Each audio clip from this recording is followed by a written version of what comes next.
এটি আমলে দাওয়া খাইয়া হ্যার পর মনে করেন অটো গাড়ি চালায় মিয়া। তো এই দেশটা বিশৃঙ্খলা করেছে একমাত্র হাসিনা। সরকার পাল্টাক এটা দেখার পেছনে আমলিক যে নাই, বেশিরভাগ আমলিকে লোক চালায় অটো গাড়ি।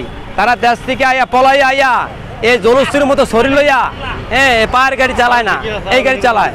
আপনি দেখবেন মরাতোরা অটো ড্রাইভার খুব কম, কথা বুঝেন। এই যে লোকটা করলো না পায়ের রিক্সা হয়ে গেছে, এমন লোক খুব কম পাইবেন, খুব কম পাইবেন, কথা বুঝেননি।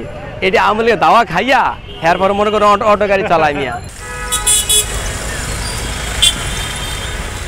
এটি দবা টানতে হবে মেয়ে, ভ্যান গাড়ি বুড়া বড়া মাঝে ভ্যান গাড়ি লোড গাড়ি টানে, আর এদের ইন্দুলা টানে, আবার কয় সাইদাস নাকা। তো চালিয়ে দেখ না বেটা কি অবস্থা, পায়ের গাড়ি চালিয়ে দেখ, মোটর ভ্যান গাড়ি পায়ে চালিয়ে দেখ না কেমন হদরা লাগে।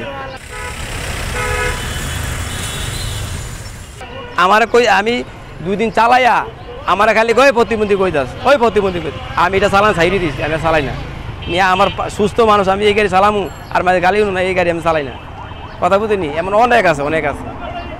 তো এই দেশটা বিশৃঙ্খলা করেছে একমাত্র হাসিনা। তার বাপের যে ইজ্জত আসলে ইজ্জতটা নষ্ট করে গেছে। তো এই আমলিক বাংলাদেশের আসতে না আসতে পারে, যে সরকারি আয়োগ সরকার পাল্টাক এটা দেখার পেছনে আমলিক যে নাই। এই দেশে বড় বড় প্ল্যাটফর্ম করছে আর কোটি কোটি মাইরে গেছে, কথা বুঝিনি।